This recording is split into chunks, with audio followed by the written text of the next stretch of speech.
आखिरी सेशन में जो आज का सेशन है, understanding the concept of education, ठीक है। तो वो आज का है, लेकिन पिछले सेशन में जो मैंने डिस्कशन किया था रिलीजन के बारे में, तो जन when I talk about religion, तो मैंने बोला था कि आपको एक तरीके से जो चीज़ें सेक्रेड होती हैं, सेक्रेड मतलब होली, मतलब जो हम जिनको प्योर मानते हैं, पवित्र मानते हैं, उसके साथ। सर ये हिंदी, जी मैं पूरा एक्सप्लेनेशन हिंदी में देता हूँ, स्लाइड्स इंग्लिश में होते हैं, लेकिन देवांशु मेरा सारा एक्सप्लेनेशन हिंदी में होता है। सोशोलॉजी के लिए अगर हिंदी की किताब पूछ रहे हो तो मेरे हिसाब से हिंदी में कोई अच्छी किताब नहीं है। मैं जब पढ़ाता हूँ हिंदी में तो आप नोट्स निकालिए, रनिंग नोट्स निकालिए, ठीक है। मैं आराम से पढ़ाता हूँ, मैं भगाता नहीं हूँ। तो आप जैसे मैं बताते रहता हूँ हिंदी में, वैसे वैसे आप अपने नोट्स बनाते रहिए ताकि आपको बाद में प्रॉब्लम ना हो। क्योंकि जो भी हिंदी या जो भी लोकल लैंग्वेज में सोशोलॉजी की किताबें हैं वो इतने खास नहीं हैं, वो इतने अच्छे नहीं हैं, ठीक है। तो रिलीजन के बारे में हमने पिछले लेक्चर में डिस्कशन किया था कि जो भी रिलीजन, जब हम रिलीजन के बारे में बात करते हैं तो सबसे इम्पोर्टेंट होता है कि एक इंग्लिश में बबीता हरलाम्बोस करके किताब आती है, बड़ी वाली, ऑरेंज कलर का कवर होता है। मेरे मेरे ज़माने में तो ऑरेंज कलर का ही हुआ करता था, आज भी ऑरेंज ही होगा। हरलाम्बोस का आता है, बड़ी किताब आती है। वो किताब बाइबल है सोशोलॉजी के लिए। वो किताब अगर आपने अच्छे से कर ली तो आपको सोशोलॉजी पहला पेपर वन काफ़ी आसान जाएगा। और जो पेपर टू है उसके अंदर राम आहूजा की किताब आती है छोटी सी, वो एक अच्छी होती है। लेकिन सोशोलॉजी टू में मैं जैसे पढ़ाऊँगा, मैं जो नोट्स दूंगा, तो नॉर्मली पेपर टू में आपको करंट अफेयर्स को ज़्यादा लिंक करना पड़ता है, ठीक है। तो करंट अफेयर्स को आप जितना लिंक कर पाओगे उतना अच्छा है। तो अभी फ़िलहाल मैंने न्यूज़ पढ़ी, अब कल मैं करंट अफेयर्स का सेशन लेने वाला हूँ। तो मैंने न्यूज़ पढ़ते रहता हूँ मैं, तो उसमें अभी फ़िलहाल एक्सीडेंटल डेथ्स और सुसाइड का रिपोर्ट आया है। उसके अंदर फार्मर सुसाइड्स के बारे में भी लिखा गया है। तो ये जो फार्मर सुसाइड सबसे ज़्यादा जो बढ़ा हुआ है वो है बिहार में, ठीक है। ओके।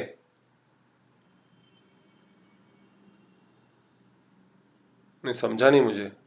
सर क्लास में क्यों की है मतलब, मुझे दिवांशु समझ में नहीं आ रहा क्या बोल रहे हो, ठीक है। तो रिलीजन जो है उसको हम डिस्कस कर रहे थे कि एक तरीके से, आई मीन एमसीक्यू।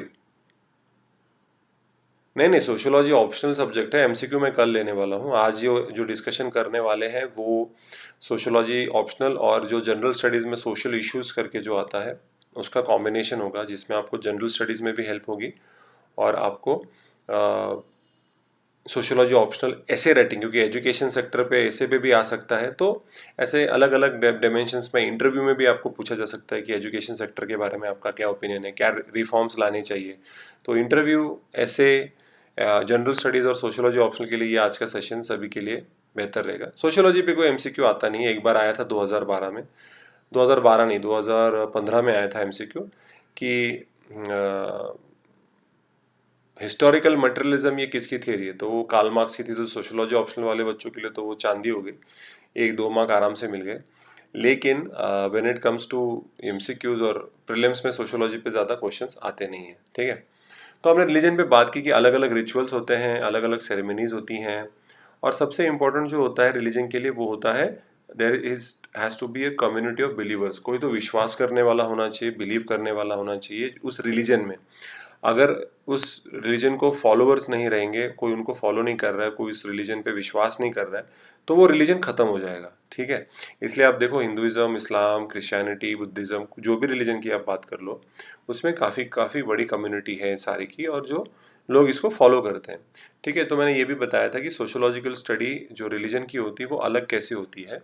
वो मैंने जब आपको बताया था कि सबसे पहला डिफरेंस होता है एम्पेरिकल मेथड इस्तेमाल किया जाता है, दूसरा मेथड मैंने बोला कंपैरेटिव मेथड इस्तेमाल किया जाता है, और तीसरा जो मैंने डिफरेंस बताया था आप लोगों को वो था कि रिलीजन को हम बाकी के सोशल इंस्टीट्यूशन के साथ कंपेयर करते हैं, ठीक है। और मैंने फिर मैक्स वेबर रिलीजन में मैंने डिस्कशन की कि कैसे मैक्स वेबर ने रिलीजन और कैपिटलिज्म, कैपिटलिज्म मतलब जहाँ पे हम कैपिटल जमा करते हैं, पैसा जमा करते हैं और बिजनेस में री इन्वेस्ट करते रहते हैं। तो मैक्स वेबर की जो थियरी थी मैंने बहुत सिंपल लैंग्वेज में, बेसिक लैंग्वेज में एक्सप्लेन करी कि भैया मैक्स वेबर ने रिलीजन को इकोनॉमिक सिस्टम या स्पेसिफिकली ग्रोथ ऑफ कैपिटलिज्म से कैसे लिंक किया, ठीक है।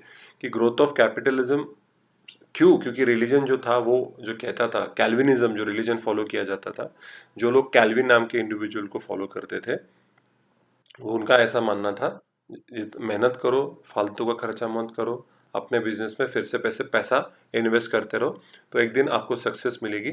आपको सक्सेस मिलेगा तो भगवान खुश होगा, और भगवान अगर खुश होगा तो फिर आपको स्वर्ग मिलेगा। तो यही था फंडा, क्योंकि जैसे मैंने बताया, जब कोई लॉ लॉ एंड ऑर्डर, जब कुछ ऐसा नहीं था, गवर्नमेंट वीक थे, डिक्टेटरशिप हुआ करती थी, मोनार्की हुआ करती थी, तब ज़्यादातर लोगों के जो सोशल बिहेवियर को कंट्रोल करने का जो सबसे बड़ा माध्यम जो था वो था रिलीजन। ठीक है, सबसे बड़ा रिलीजन हुआ करता था। तब लॉज कोडिफाइड नहीं हुआ करते थे, लिखा हुआ नहीं करते थे। ब्रिटिशर जैसे आए उसके बाद धीरे धीरे रिलीजन का कंट्रोल थोड़ा थोड़ा हमारे देश में कम होते गया। ठीक है, हमने ये भी बात किया। ओके, मोहन कुछ बोल रहा है, social issues, social justice, interview, essay and optional are fulfil of sociology, best opinion of life, understanding of society and true opinion, true work in justice of life. जी बिल्कुल, अगर सोशियोलॉजी की पढ़ाई करोगे तो मैं तो मेरे लेवल पे बता सकता हूँ कि मेरे में काफ़ी चेंजेस आए जब मैंने सोशियोलॉजी ऑप्शनल की पढ़ाई की, क्योंकि मैं हर एक चीज़ को एक न्यूट्रल नज़र से देखने लग गया। चाहे वो ब्यूरोक्रेसी हो, चाहे वो गवर्नमेंट हो, चाहे वो पॉलिटिक्स हो, चाहे वो करप्शन हो, चाहे वो कोई भी समाज में कोई भी सोशल फिनोमेना हो रहा हो, चाहे वो गणपति विसर्जन हो या गणपति का फेस्टिवल हो या कोई भी छोटे मोटे फेस्टिवल हो, उस चीज़ को मैं न्यूट्रली देखने लग गया। भैया कौन ड्रिंक अल्कोहलिज्म अगर एक बात कर रही जाए तो उसके उसको भी मैंने एक सोशल एंगल से मैंने सोचना चालू किया। ओके, गुड इवनिंग वर्षा, वर्षा अरुण, गुड इवनिंग। ठीक है, तो ये हमने पिछले सेशन में डिस्कशन किया कि रिलीजन, सिंपल सोसाइटी जो हमारे मतलब पुराने ज़माने में रिलीजन बहुत स्ट्रांग हुआ करता था, जो आपके पूरे सोशल बिहेवियर को कंट्रोल किया करता था। लेकिन आज के डेट में नहीं हो रहा है। आज के डेट में धीरे धीरे सेक्युलरिज्म ज़्यादा बढ़ रहा है। आज का जनरेशन ह्यूमैनिटी में, इंसानियत में ज़्यादा विश्वास रखता है, रादर देन एक्चुअली थिंकिंग कि नहीं मैं हिंदू, मैं मुस्लिम, मैं क्रिश्चियन। तो आज का जनरेशन की इसका क्यों पॉसिबल हुआ? क्योंकि इंडस्ट्रियलाइजेशन आ गया, एजुकेशन बढ़ गया, लोगों में लिटरेसी बढ़ गई, लोगों को समझ में लगा कि पॉलिटिक्स, लोग रिलीजन का इस्तेमाल करके पावर में तो ज़रूर आ जाते हैं लेकिन उसके बाद कुछ करते हैं नहीं। उसके बाद तो सिर्फ उनका आ जाके सिर्फ अपने पॉलिटिक्स और अपनी खुर्ची बचाने का काम चलता रहता है। तो लोगों को समझ में आने लग गया कि रिलीजन ठीक है, घर पे ठीक है, लेकिन पब्लिक लाइफ में रिलीजन का कोई इतना ज़्यादा इंपॉर्टेंस नहीं है। ठीक है, तो आज का जो सेशन है वो हम एजुकेशन पे बात करने वाले हैं कि एग्जैक्टली एजुकेशन के कंसेप्ट का मतलब क्या है। फिर जैसे मैंने आपको बोला, फंक्शनलिस्ट पर्सपेक्टिव और कॉन्फ्लिक्ट पर्सपेक्टिव के बारे में हम एजुकेशन सेक्टर में और डिटेल में जाके पढ़ाई करेंगे कि वो अच्छा कैसा है और वो बुरा कैसा है। ठीक है, तो चलिए, आज का पहला क्वेश्चन है सबके लिए कि what is education according to you. आपके हिसाब से एजुकेशन क्या होता है? फटाफट चैट बॉक्स में आंसर लिखना टाइप करो कि एजुकेशन का मतलब क्या है आपके हिसाब से। देखो, मैं ये नहीं बता रहा हूँ कि आपको राइट आंसर देना है, मैं ये भी नहीं बता रहा हूँ कि आपको सोशोलॉजिकल आंसर देना है या पॉलिटिकली करेक्ट आंसर देना है। आपको जो लगता है एजुकेशन के बारे में वो लिखिए। कुछ भी मतलब, जो आपको लगता है कि एजुकेशन मतलब क्या। अगर आप बोलते हो कि हाँ एजुकेशन मतलब पढ़ाई या डिग्री लेना, वो भी एजुकेशन, मैं नहीं नहीं बोलूँगा, लेकिन मुझे मालूम करना है कि आपके दिमाग में एजुकेशन के बारे का मतलब क्या है। बबीता बोल रही है awareness in all field is education.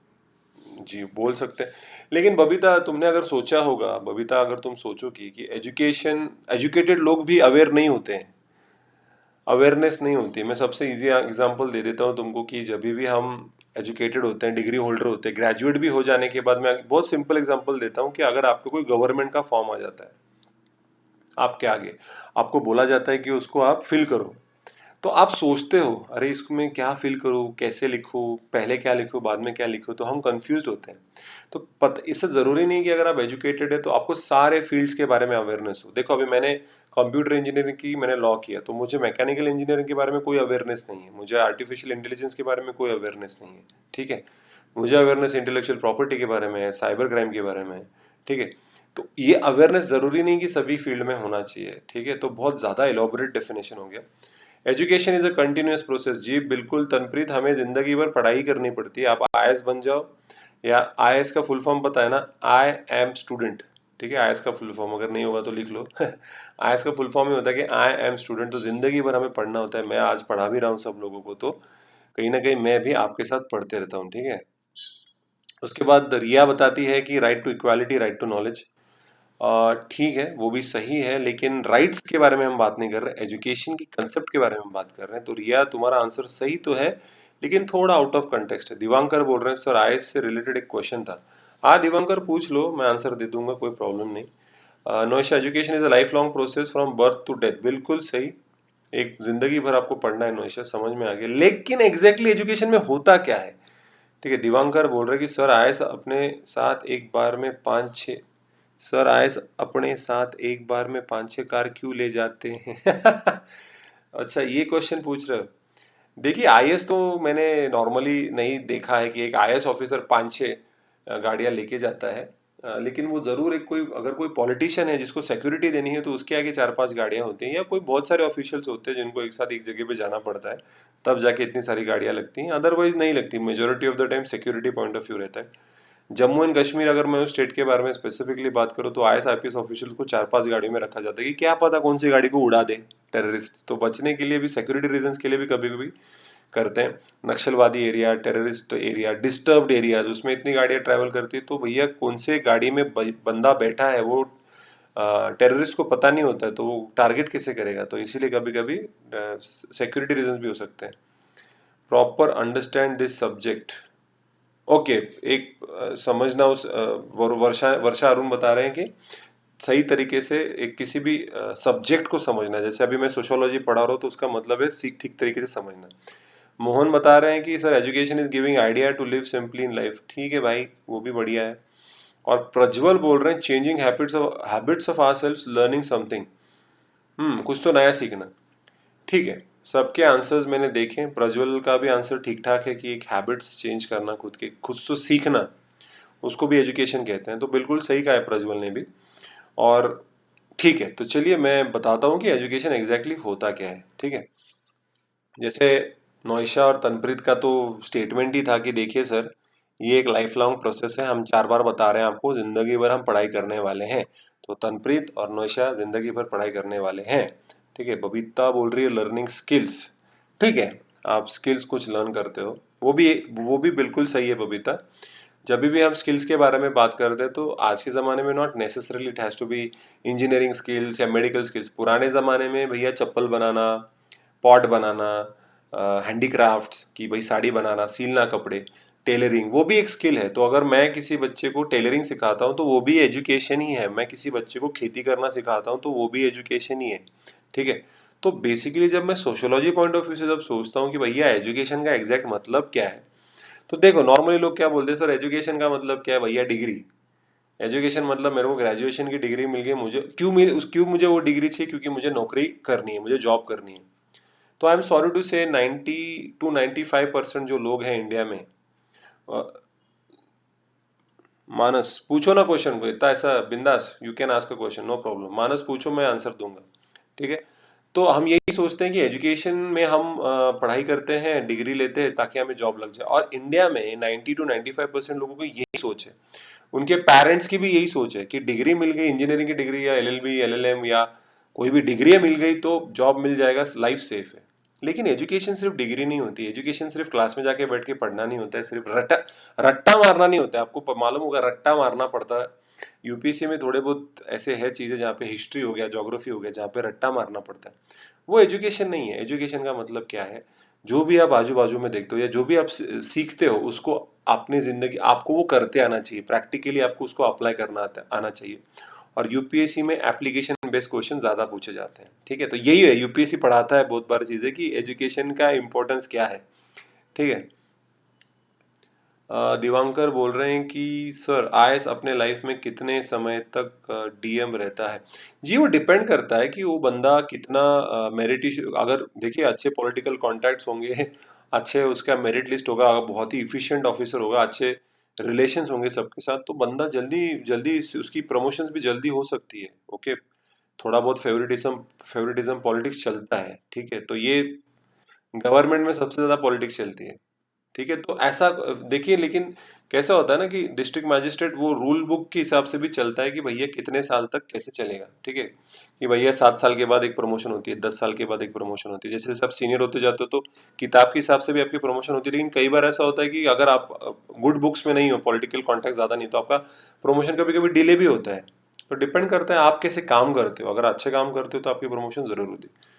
मानस बोल रहा है sir I am confuse to choose optional PSIR PSI कौन सा ऑप्शनल है भाई?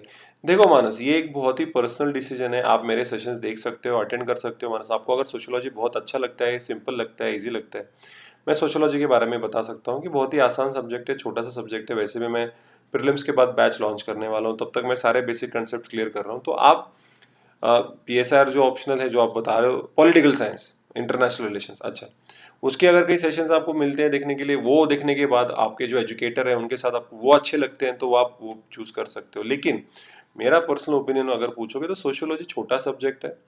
ऑडियो नहीं आ रहा है नौशा, तो रिफ्रेश कर लो। रिफ्रेश रिफ्रेश नौशा, रिफ्रेश करो। ठीक है, refresh is the only solution. हाँ तनप्रीत, थैंक यू। तो मैं ये बता रहा हूँ कि आपका पर्सनल चॉइस है, ठीक है। तो सेशंस अटेंड करो। पॉलिटिकल साइंस बड़ा सब्जेक्ट है, बहुत ज्यादा थिंकर्स है। सोशियोलॉजी में 6 ही थिंकर है। तो आप पे डिपेंड करता है। मेरे देखो, मेरा पब्लिक एडमिनिस्ट्रेशन और सोशियोलॉजी ऑप्शनल था जब मैं प्रिपरेशन करता था, 2 ऑप्शनल मैंडेटरी हुआ करते थे। अब बाद में एक ही किया तो मैंने सोशियोलॉजी लगा, क्योंकि सोशियोलॉजी आसान, मुझे आसान लगता था। छोटा सब्जेक्ट है, 24 चैप्टर्स हैं, 1 महीने में मैं पूरा रिवाइज कर लेता था सोशियोलॉजी, तो आराम से हो जाता था। विद आराम से, और विद GS का टाइम भी मिलता था पढ़ने के लिए, ठीक है। ओके, सृष्टि बोल रही अपने आसपास की चीज़ों को सीखना और लाइफ में उसे करना। बिल्कुल सही। ये भी एक एजुकेशन नहीं होता कि जब बच्चा जब बड़ा होता रहता है ना, तो वो सीखते रहता है, अपने फादर को देखता है, मदर को देखता है, दोस्तों को देखता है, ठीक है। तो उसके लिए उसके हिसाब से सही बोला आपने। मेरे साइड के इतना नेटवर्क प्रॉब्लम है, refresh Noesha stuck. Okay sir, stuck, sir stuck हो रहा है, 10 बार कर दिया यार। Wait, I will refresh.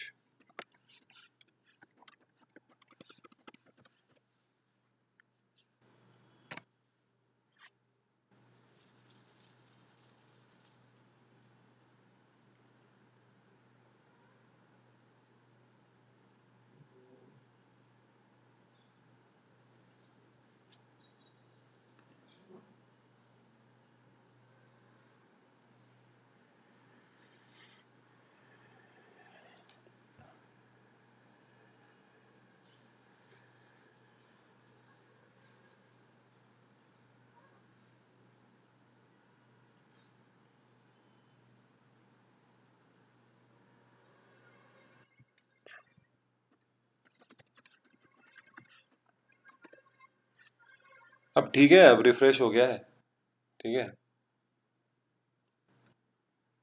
I think अभी मेरा आवाज या थोड़ा सब ठीक हो गया होगा। ओके, वेल डन, चलो। यस यस यस, सब सब सब एक्साइट हो गए, मैं वापस आ गया हूँ, ठीक है।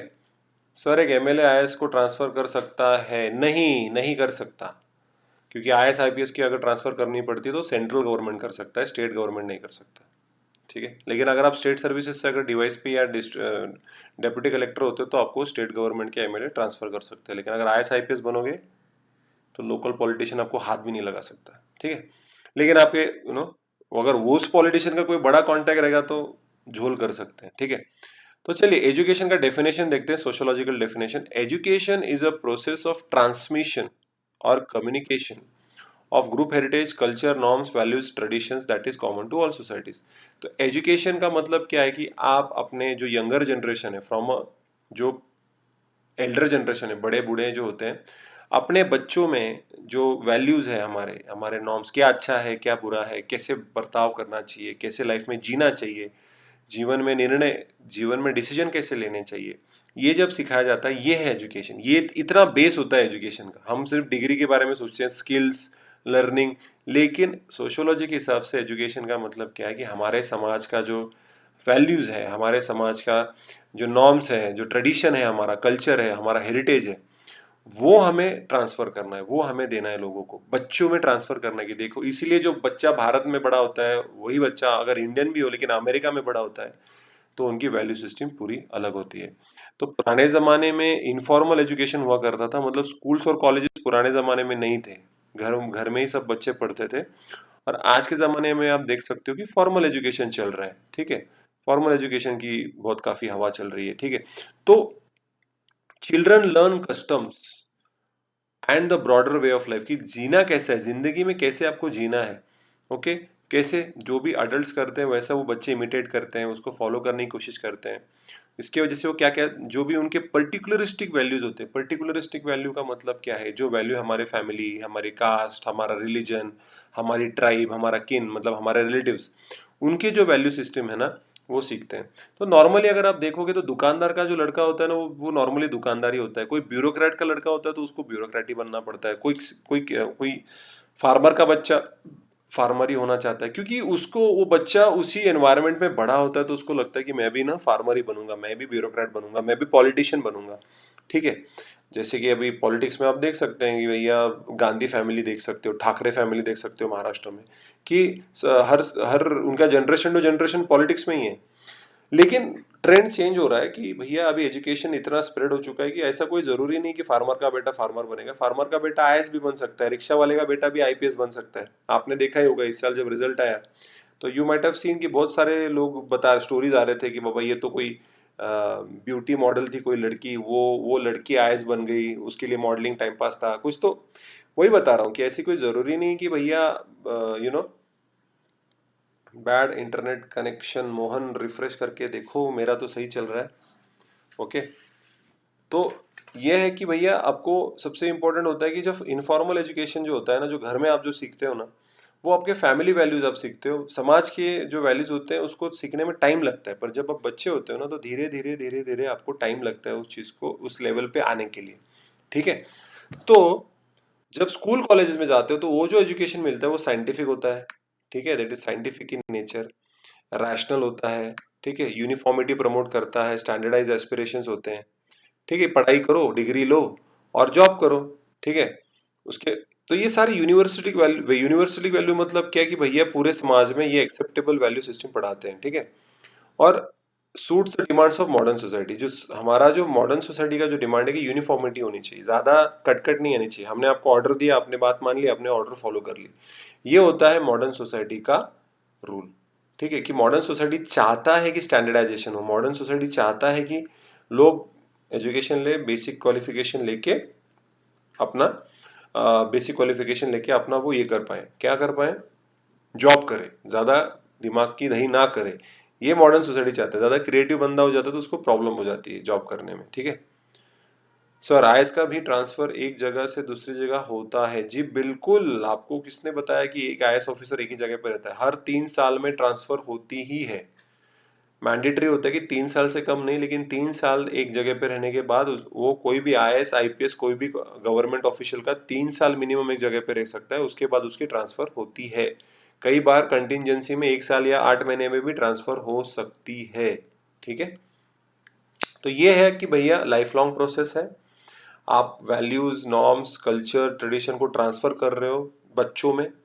दो तरीके के होते हैं एजुकेशन, एक होता है इनफॉर्मल एजुकेशन, एक होता है फॉर्मल। इनफॉर्मल एजुकेशन मतलब अपने फैमिली से, अपने घर के बड़े बूढ़े ग्रैंडफादर, आपके बुआ, आपकी मामा, चाचा, जो लोग होते हैं उनसे जो आप सीखते हो, आपके फ्रेंड्स, वो होता है इनफॉर्मल एजुकेशन। ठीक है, और फॉर्मल एजुकेशन मतलब जो स्कूल में जाके पढ़ते हो, कॉलेज में जाके पढ़ते हो, जो साइंटिफिक होता है, जो टेक्निकल होता है, वही पढ़ के आप आगे जाके आपको जॉब मिल सकती है, डिग्री मिल सकती है, जिसके जाके आगे जाके आप कुछ भी कर सकते हो अपने लाइफ में। ठीक है, तो ये एजुकेशन का बेस है।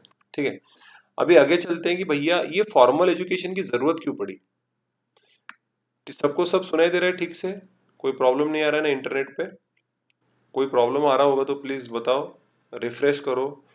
मैं सुनाई दे रहा हूँ सबको, ये ज़्यादा इंपॉर्टेंट है। अब पता नहीं नेट कनेक्शन का क्या इशू हो रहा है, नॉर्मली कभी होता नहीं है। तो लेकिन मुझे लग रहा है कि आई थिंक सब लोगों को ठीक से सुनाई दे रहा है, कोई कुछ बोल नहीं रहा है। इसलिए मैं अज्यूम कर रहा हूँ कि मेरा लेक्चर सब सही से ढूंढ सुन पा रहे हैं, देख पा रहे हैं। ठीक है, तो अगर आप फॉर्मल एजुकेशन की बात, अभी यह फॉर्मल एजुकेशन की ज़रूरत क्यों पड़ी, आपको फॉर्मल एजुकेशन की क्यों ज़रूरत पड़ी? तो अगर फॉर्मल एजुकेशन की ज़रूरत इसलिए पड़ी क्योंकि मॉडर्न सोसाइटी में इंडस्ट्रियलाइजेशन आ गया। इंडस्ट्रियलाइजेशन आने की वजह से डिवीजन ऑफ लेबर आ गया। तो हमने जब वर्क का जो चैप्टर डिस्कस किया था उसके अंदर हमने डिवीजन ऑफ वर्क के बारे में बात की थी कि डिवीजन ऑफ वर्क मतलब क्या, कि जो बड़ा कोई बहुत बड़ी टास्क होगी तो उसको छोटे छोटे टास्क में हम डिवाइड करके अलग अलग लोगों को दे देते हैं। इसको करना पड़ा, तो जिसके लिए स्पेशलाइजेशन की जरूरत पड़ी हमें। फॉर्मल जो बोलते हैं ना स्किल सेट, जो इंजीनियरिंग स्किल सेट है या मेडिकल मेडिसिन है हो गया, फार्मेसी हो गया, अलग अलग इंजीनियरिंग के ब्रांचेस हो गए, तो टेक्निकल पढ़ाई करना बहुत जरूरी पड़ा, जो कि आपके फादर, आपकी मदर आपको नहीं सिखा सकते। ठीक है, इसके लिए आपको स्कूल ही जाना पड़ेगा, आपको आपको डेफिनेटली इधर जाना पड़ेगा कि you have to basically think कि भैया मुझे आज के इसमें सोसाइटी में अगर टिकना है तो मेरे पास कोई ना कोई टेक्निकल क्वालिफिकेशन होना बहुत ज़्यादा ज़रूरी है। ठीक है, complex set of symbols ideas, तो आज को अंडरस्टैंड करने के लिए थोड़ा बेसिक एजुकेशन होना बहुत ज़्यादा ज़रूरी है। ठीक है, उसके बाद डर्कहाइम साहब ने बोला था कि इमाइल डर्कहाइम एक बहुत बड़े सोशोलॉजिस्ट है, one of the earliest sociologist, जिसके ऊपर हमने एक पूरा थिंकर है सोशोलॉजी ऑप्शनल में, जिसके ऊपर हम ज़्यादा डिटेल में पढ़ाई करने वाले हैं आगे जाके। ठीक है, नो सोसाइटी कैन सर्वाइव, उन्होंने क्या कहा, कोई भी समाज टिक नहीं सकता without a common base, a certain number of ideas, sentiments and practices. ठीक है, कोई एक सेट ऑफ ये होते बिलीफ सिस्टम होती है, आइडियाज होते हैं जो एजुकेशन ने बच्चों में सिखाना चाहिए। बच्चों को ये आइडियाज, ये सेंटिमेंट्स, या अलग अलग समाज में बर्ताव, जीना कैसा चाहिए, एजुकेशन ने हर बच्चे में इंकलकेट करना चाहिए, हर बच्चे को सिखाना चाहिए। लेकिन इसका सबसे अगर इंपॉर्टेंट वर्ड अगर आप देखोगे तो इनडिस्क्रिमिनेशन नहीं, डिस्क्रिमिनेशन नहीं होना चाहिए। किसी बच्चों को मिल रहा है, किसी बच्चों को नहीं मिल रहा है। तो अगर आप याद करोगे पुराने जमाने में लड़कियों को एजुकेशन नहीं दिया जाता था। Schedule caste, schedule tribe, nomadic tribe, जो लोअर कास्ट के लोग बिलोंग करते थे, उनके बच्चों को एजुकेशन नहीं दिया जाता था। तो इसके वजह से बहुत बार डिस्क्रिमिनेशन की वजह से बच्चे पीछे रह जाते थे। तो जो डोमिनेंट कास्ट के बच्चे थे वो ज़्यादा टैलेंटेड हो गए, उनके पास एजुकेशन आ गया, तो उसकी वजह से वो बहुत आगे बढ़ गए। इसके लिए आज आप देख सकते हो कि इंडिया के आज भी रिजर्वेशन पॉलिसी चल रही है, आज भी लोग रिजर्वेशन चाहते हैं। ठीक है, तो ओके, क्या हो गया भैया, नोएशा को इंटरनेट का प्रॉब्लम आ रहा है, प्रज्वल अभी ही की थी फ्यू डेज बिफोर। अच्छा, हो गए नोएशा, तुम्हारा कुछ इंटरनेट का ही इशू है आई थिंक नोएशा, तो वो तो प्रॉब्लम हो जाएगी फिर, इंटरनेट का प्रॉब्लम हुआ तो फिर लाइव सेशन में तो प्रॉब्लम ही होगा। आप अपना इंटरनेट कुछ चेंज करो, कुछ करो जिसकी वजह से आप ठीक तरीके से सेशन अटेंड कर पाओ। ठीक है, तो बेसिकली आप कौन से सोशल कैटेगरी को बिलोंग करते हो, आप एससी हो, एसटी हो, लड़का हो, लड़की हो, वो वहाँ पे डिस्क्रिमिनेशन नहीं होना चाहिए। वहाँ पे आपको एजुकेशन मिलना चाहिए, आपकी जात पात के हिसाब से आपको एजुकेशन नहीं मिलना चाहिए। तो अभी आप देखते हो कि एजुकेशन हैज़ बिकम यूनिवर्सल, हम किसी भी बच्चे को उसके जात पात पे, उसके धर्म से या उसके जेंडर से डिस्क्रिमिनेट नहीं करते। Okay, education should prepare the child for a special occupation and enable the child to internalise the core values of the system. दो चीजें बताई हैं इमाइल डर्कहाइम ने। सबसे पहली चीज की इंपॉर्टेंट है कि भैया आगे जाके फ्यूचर में वो बच्चा कुछ ना कुछ तो उसको काम करते आना चाहिए। ठीक है, मोहन ने बिल्कुल सही कहा, राइट टू एजुकेशन जो हमारे कॉन्स्टिट्यूशन में 86th कॉन्स्टिट्यूशनल अमेंडमेंट जो हुई थी, 86 कॉन्स्टिट्यूशनल अमेंडमेंट, जहाँ पे संविधान में चेंज किया गया हमारे, तो आर्टिकल 21A जो हमारे कॉन्स्टिट्यूशन का है वो है राइट टू एजुकेशन।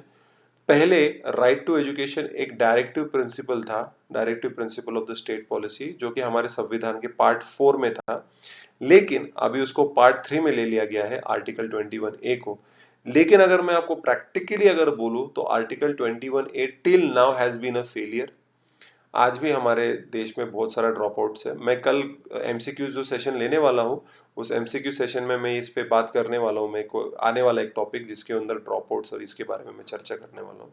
यहाँ पे भी आज भी हम चर्चा करेंगे कि ड्रॉप आउट्स कैसे होते हैं, लड़कियाँ होती हैं उनको पढ़ाई नहीं किया जाता है। हमारा जो पैट्रियार्कल माइंडसेट है, जो मेल डोमिनेशन हमारे दिमाग में है, उस मेल डोमिनेशन के माइंडसेट की वजह से आप लड़कियों को नहीं पढ़ाते। कई बार उनको वो बर्डन लगता है कि ये लड़की तो शादी करके दूसरे के घर में जाने वाली है, अगर पढ़ा भी लेंगे और जॉब भी कर लिया तो सारी सैलरी तो उसके पति के घर में जाएगी, हमारे घर में तो कुछ आने वाली नहीं है। तो ऐसे थोड़े ऑर्थोडॉक्स और जो पुराने सोच जिन लोगों की है वो चेंज होनी चाहिए।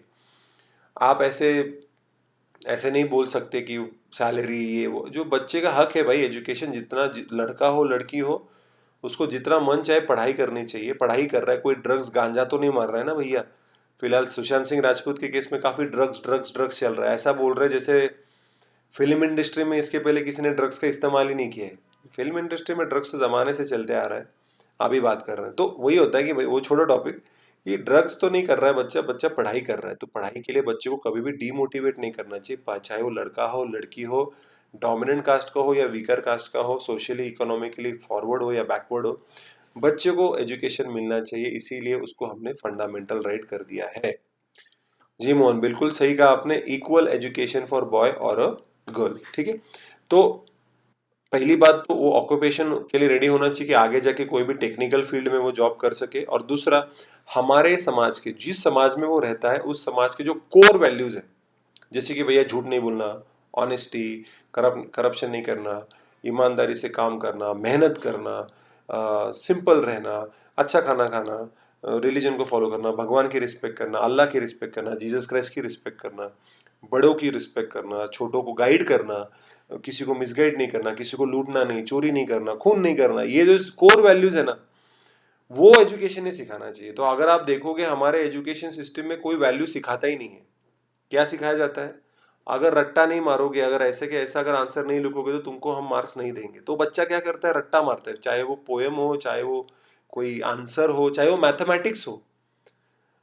जी तनप्रीत, बिल्कुल आपने रट्टा मारना कि भैया वो रट्टा मारते बैठता। अगर मतलब आपको, मैं एक ऐसे सोचता हूँ कि आपको रट्टा इस शब्द का मतलब मालूम होगा कि मगअप करना। आप बस मतलब पढ़ाई कर रहे हो, कुछ समझ में नहीं आ रहा है आपको, लेकिन आप उसको मगअप कर रहे हो, आप बस पढ़ते 10 बार उसको लिख के निकाल रहे हो ताकि आप वो एग्जाम में पास हो जाओ अच्छे मार्क्स के साथ। तो आज के डेट में 90% वाला बच्चा भी होता है लेकिन उसको बेसिक्स पता नहीं होते। तो हमारा एजुकेशन सिस्टम कहीं ना कुछ तो गलतियां जरूर कर रहा है। तो अभी नेशनल एजुकेशन पॉलिसी जो है 2020, तो उसके अंदर ये डिस्कशन हुआ कि हमने पूरा पैटर्न ही चेंज कर दिया, 5+3+3 ऐसा कर दिया हमने। पुराने ज़माने में कैसे हुआ करता था, 8+ समथिंग 10+2 हुआ करता था, अभी 5+3+3 ऐसा कर दिया है। तो अगर आप फर्स्ट ईयर निकल 2 साल करोगे तो कोई सर्टिफिकेट देगा, फिर कोई डिप्लोमा देगा, कुछ मतलब कुछ अलग हमने मॉडिफिकेशंस की कि भैया बच्चा अगर किधर भी ड्रॉप आउट होता है तो उसके हाथ में कोई ना कोई तो सर्टिफिकेट होगा जिसके बेसिस पे उसको आगे जाके नौकरी मिलेगी। ठीक है, नोएशा बोल रही सर मैंने बहुत मारा है 12th तक। नोएशा, यूपीएससी क्लियर करनी है ना, रट्टा नहीं मारना है, आपको समझना है कंसेप्ट। अगर समझोगे कंसेप्ट तभी आगे जाके आंसर लिख पाओगे। ठीक है, यूपीएससी में रट्टा, जी बिल्कुल, मोहन ने बहुत अच्छा समझ लिया कि रट्टा मारना इम्पॉसिबल है। यूपीएससी में इतने सारे सब्जेक्ट है कि रट्टा मार ही नहीं सकते। ठीक है, प्रज्वल बोल रहा है कि रट्टा मारने के बाद एग्जाम ब्लैंक हो जाते हैं हम। बिल्कुल यार, अगर क्योंकि तुमको कंसेप्ट समझ में नहीं आई, अगर एक वर्ड भी भूल जाते हो तो आप सब भूल जाते हो। अगर आपने वो मूवी देखा होगा मुन्ना भाई MBBS, one of my favourite movies Munna भाई एमबीबीएस, उसमें संजय दत्त का वो टेस्ट होता है छोटा सा, ताकि उसने चीटिंग नहीं की हो। तो अस्थाना जो होता है वो टकलू प्रिंसिपल, वो बोलता है कि कोई भी पैनल चुनो, उसको सबके आगे क्वेश्चन पूछेंगे और आंसर देना चाहिए, तो रट के आता है। तो कोई भी कुछ भी क्वेश्चन पूछ रहा है, कुछ भी आंसर दे रहा है, ये होता है रट्टा मारने का इफेक्ट। ठीक है, वो कौन सा मूवी था, 3 इडियट्स। चमत्कार बन गया बलात्कार, तन बन गया, वॉट एवर, लाइक आप समझ लो मैं क्या बोल रहा हूँ कि इस मूवी में वो इतना हिट सीन था कि रट्टा मारने से all this kind of things की बिना कुछ समझे आप बोल रहे हो, या बिना कुछ समझे आप कुछ लिख रहे हो, तो 3 इडियट्स जैसा कॉमेडी सीन बन जाएगा, या मुन्ना भाई एमबीबीएस की तरह एक तरीके से आपको कुछ भी नहीं आएगा। तो रट्टा नहीं मारना है, और हमारी एजुकेशन सिस्टम रट्टा मारने में ही ज्यादा फोकस करती है, गलत है। तो ये हमारा ड्रॉबैक है। तो फंक्शनलिस्ट पर्सपेक्टिव के बारे में अभी हम बात करेंगे। तो मैंने आपको पहले भी फंक्शनलिस्ट पर्सपेक्टिव के बारे में बात की थी कि फंक्शनलिस्ट पर्सपेक्टिव क्या कहता है कि समाज में अलग अलग पार्ट्स हैं, हर एक पार्ट कोई ना कोई काम करता है, कोई ना कोई फंक्शन करता है, और उसके वजह से हमारी सोसाइटी सरवाइव कर रही है, स्टेबल रह रही है और कंटिन्यूटी चल रही है, थोड़े बहुत चेंजेस होते रहते हैं। तो इनका ये मानना है, फंक्शनलिस्ट जो थिंकर्स हैं, फंक्शनलिस्ट थिंकर, जैसे कि एमाइल डर्कहाइम, डर्कहाइम जो है वो एक फंक्शनलिस्ट है, टैलकॉट पार्सन फंक्शनलिस्ट है, मर्टन फंक्शनलिस्ट है, लेकिन कार्ल मार्क्स कॉन्फ्लिक्ट पर्सपेक्टिव है। ओके, एक ही तो बंदा है भैया कार्ल मार्क्स जो हटके है सोशियोलॉजी में।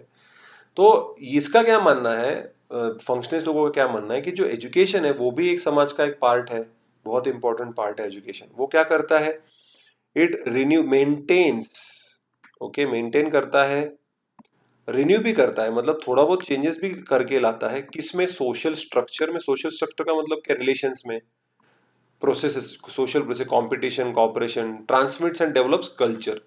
तो एजुकेशन का सबसे इंपॉर्टेंट काम क्या है कि कल्चर को डेवलप करना, कल्चर को एक पुराने ओल्डर जनरेशन से यंगर जनरेशन से, मतलब बूढ़ों से बच्चों में ट्रांसफर करना, कल्चरल वैल्यू सिस्टम। ठीक है, ये एजुकेशन का सबसे बड़ा काम होता है फंक्शनलिस्ट पर्सपेक्टिव से। और उनका इस, जैसे मैंने पहले चैप्टर्स में, पहले सेशंस में भी बताया था कि एजुकेशन सिस्टम का सबसे इंपॉर्टेंट काम क्या है, selection and allocation of individuals in their future roles, कि भैया जो एजुकेटेड बंदा है जिसको ज्यादा मार्क्स मिलते हैं, जो मेरिट लिस्ट में आता है, वो बंदा, उसको ऑब्वियसली उसको, अब जैसे आईएएस आईपीएस से जो ज्यादा मेरिट में ज्यादा आएगा उसको वो रैंक मिलेगी जो रैंक उसको चाहिए। करेक्ट? सबको मालूम है जितना ज्यादा पढ़ेंगे जितना मार्क्स आएगा उस हिसाब से उसकी मेरिट लिस्ट बनेगी, और जिस मेरिट लिस्ट में वो आएगा उस हिसाब से उसको पोस्ट मिलेगी और उसको केडर मिलेगा कि भैया कौन से केडर में जाना है, कि यूपी, बिहार, जम्मू कश्मीर, महाराष्ट्र, गुजरात, जो भी है। तो आपके पढ़ाई के हिसाब से मेरिट लिस्ट आएगी, मेरिट लिस्ट की तो यहाँ पे फंक्शनलिस्ट पर्सपेक्टिव बिल्कुल सही करता है कि एजुकेशन आपका सही होगा, आप पढ़ाई करते हैं, मेहनत करते हैं, हार्डवर्क करते हैं, दिन रात एक करके जब आप कुछ अचीव करते हो एजुकेशन सेक्टर में तो आपको फ्यूचर में सही पोजीशन मिलती है। ठीक है, ऐसा फंक्शनलिस्ट का मानना है। ओके, कि अगर आप पढ़ते हो, मेहनत करते हो, अच्छे मार्क्स लाते हो, डिग्री ये वो सब है आपके पास, तो आपको फ्यूचर पॉइंट ऑफ व्यू से अच्छा जॉब मिलेगा, फ्यूचर पॉइंट ऑफ व्यू से आपको अच्छी सैलरी मिलेगी और आप एक अच्छी लाइफ जियोगे, ऐसा मानना है फंक्शनलिस्ट लोगों का, फंक्शनलिस्ट थिंकर्स का, ताकि समाज में स्टेबिलिटी बनी रहे, समाज में शांति बनी रहे। ठीक है, और it is also regarded as the grounds of proving one's ability and hence selective agencies for different status according to their abilities। कि देखो एजुकेशन क्या करता है कि सिलेक्शन प्रोसेस आसान कर देता है, कि जब भी अगर आप में से कितने लोग प्लेसमेंट में बैठे मुझे नहीं मालूम, आप में से कितने लोग जॉब करते हैं मुझे नहीं मालूम, आप में से कितने लोग प्लेसमेंट में बैठ के एक्सपीरियंस किया होगा कि कंडीशंस होते हैं, जो भी कंपनी आती है वो बोलती कि ओके 3 साल का कोर्स हो या 4 साल का कोर्स होगा, हमें एग्रीगेट फर्स्ट क्लास चाहिए, एग्रीगेट। या दूसरा चीज बोला जाता है कि हमको एक भी बैकलॉग नहीं चाहिए, पिछले 3-4 सालों में हमको एक भी बैकलॉग नहीं चाहिए, हमको इतना एग्रीगेट चाहिए। तो वो एक पैरामीटर्स रखते हैं, और सिर्फ उन पैरामीटर जहाँ पे जो बच्चे जो उस पैरामीटर्स में बैठते हैं उसी बच्चों को इंटरव्यू में बुलाया जाता है और उनको उनके हिसाब से सिलेक्ट किया जाता है। तो कई बार ऐसा होता है कि अगर एग्रीगेट 60% है फर्स्ट क्लास, तो 59.8% वाला बच्चा मतलब बेवकूफ है क्या? ऐसा नहीं हो सकता कि जो 59.8% वाला बच्चा, क्या पता 70% जो रट्टा मार के 70% लाए उससे बेटर हो। अगर वैसा देखा जाए तो भैया महेंद्र सिंह धोनी, सचिन तेंदुलकर, लता मंगेशकर तो सब एजुकेशन वाइज तो कुछ नहीं है, लेकिन देखो आज वो तो किसी नॉर्मल जॉब करने वाले से भी बहुत बड़ी सेलिब्रिटी है भैया। इनकी क्या पढ़ाई की, इन लोगों क्या आता है, मतलब उनकी बेसिक ग्रेजुएशन है।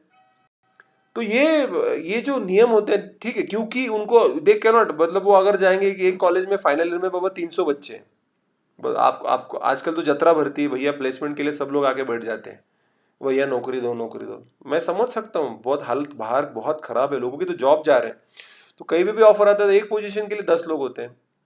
फिर अब कोई ना कोई तो सिलेक्शन क्राइटेरिया होना चाहिए ना। अब जैसे अब ये नीट होता है, JEE नीट, यूपीएससी भी क्या है, यूपीएससी भी तो एक सिलेक्शन एजेंसी है ना, सिलेक्ट किसको करना है।